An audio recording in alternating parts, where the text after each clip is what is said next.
దేశంలో చాలామందికి సూర్యుడు ఏ మాసంలో ఏ పేరుతో సంచరిస్తారో తెలియదు. వాస్తవానికి నేటి తరానికి తెలుసుకోవాల్సిన అవసరం, ఆవశ్యకత ఎంతైనా ఉంది. సూర్యోదయం వలన పాపాలు నశించి దుఃఖాలు దూరమవుతాయి. అలాంటి సూర్య భగవానుడి ప్రత్యక్ష దైవంగా భావించి పూజించటం అనేది అనాది కాలం నుంచి వస్తున్న ఆచారం. పూర్వం సూర్యోదయం, సూర్య అస్తమయాలను బేరీజు వేసుకొని సమయాలను తెలుసుకునేవారు.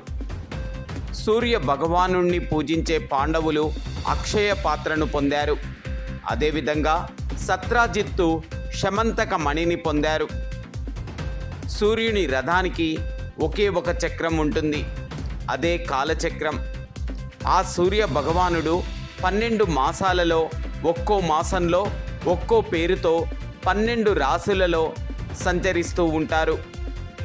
చైత్ర మాసంలో దాత, వైశాఖంలో ఆర్యముడు, జ్యేష్ఠ మాసంలో మిత్రుడు, ఆషాఢంలో వరుణుడు, శ్రావణ మాసంలో ఇంద్రుడు, భాద్రపద మాసంలో వ్యవస్వంతుడు, ఆశ్వయుజ మాసంలో త్వష్ట, కార్తీక మాసంలో విష్ణువు, మార్గశీర్ష మాసంలో అసమంతుడు, పుష్యమాసంలో భగుడు, మాఘమాసంలో పూష, పాల్గొన మాసంలో పర్జన్యుడు పేర్లతో సంచరిస్తాడని ఆధ్యాత్మిక గ్రంథాలు ఘోషిస్తున్నాయి.